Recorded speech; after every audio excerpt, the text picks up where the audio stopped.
þú veist, það algjör vítahringur af því að langflestu leigusamningar eru vísitölutryggðir. Þannig hækkun á húsnæðisverði eða sérstaklega leiguverði, hækka verðbólguna sem þá tengt við vísitölutenginguna. Þannig það hækkar aftur sem hækkar verðbólguna, sem hækkar, þú veist, þetta algjörlega bundið samtvinnað saman og þetta rosalega stór þáttur í verðbólgunni. Mjög margt annað sveiflukennt en þess, þú veist, húsnæðisliðurinn hefur verið langstærsti drifkrafturinn bara í ótalmörg ár. Þannig það algjörlega, og þess vegna það líka, þú veist, okkar helsta áherslu atriði að koma, þú veist, bara á, þú veist, ákveðnu jafnvægi líka bara þar. Ég meina húsnæðisverð hefur, þú veist, áttfaldast síðustu 10 ár með við að laun hafa aðeins 6%. Nei, ekki áttfaldast. Jú, þau hafa áttfaldast. Nei, ekki, ég held að húsnæði, nei. Húsnæði þetta tölur frá leigjendasamtökunum. Húsnæði sem kostaði 40 milljónir frá aldamótum, sorry. Já, frá aldamótum. Já, það passa. Frá aldamótum. Frá aldamótum hefur þetta áttfaldast en laun hafa aðeins 6-faldast.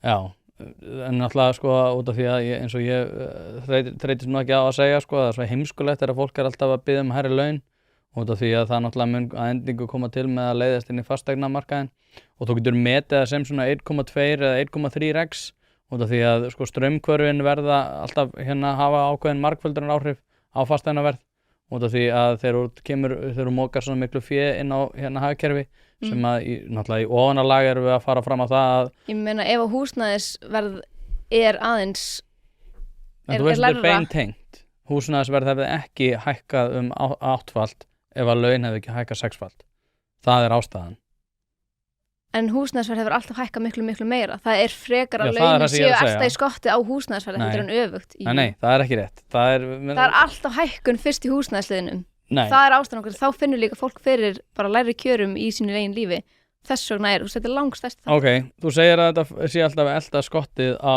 húsnæðisverðinu ef að laun hefði hækkað 2-falt telur þú að húsnæðisverð hefði getað hækkað 8-falt? Nei, en það hefði örugglega hækkað 4-falt þú samkvæmt þessari formúlu þá En líka öfugt Af hverju?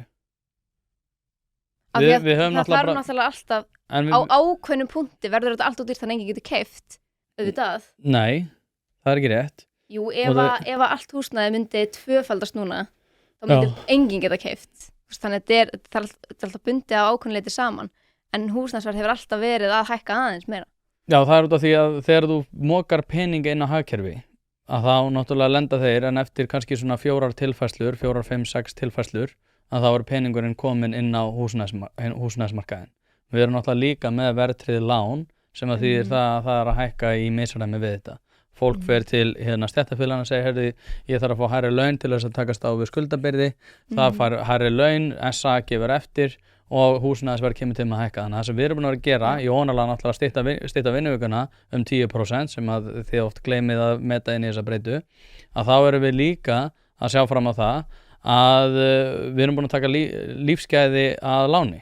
Og við rauninni köstuðum, mín kynslóð og þeir sem eru fyrir ofan, köstuðum þinni kynslóð fyrir vagninn með því að væla yfir því að við þurfum hærri laun og við þurfum að vinna minna og við þurfum að fá meiri kulnun, við þurfum að fá meiri sveigjanleika í öllum okkar kerfum, við þurfum að halda í áminningarskylduna út af því að alveg sama hversu fólk stendur illa í vinnunni þá bara mannréttindi að vera með vinnu og við tókum ykkur og sögum þið eruð að fara að borga þetta. Þannig að þín kynslóð að fara að borga þennan skussaskap þessara kynslóða sem að vældu sig í gegnum það að fá þak yfir höfuðið. Já, en þú veist, varðandi húsnæðisliðin, þú veist, þetta líka bara, við erum ennþá að sjá bara eftirkvæmst líka bara af hruninu.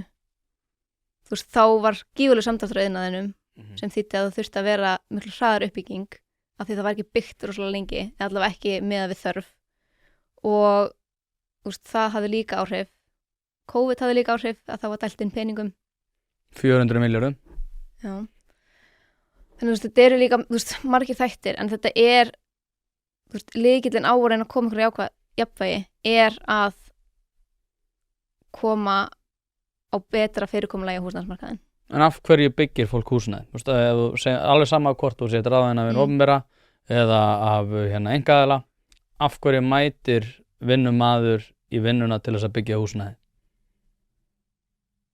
Bæði til þess að fá borgað og hann valdur að vera líka byggingamaður af því hann fannst það gaman. Hann er hagnaðardrifinn.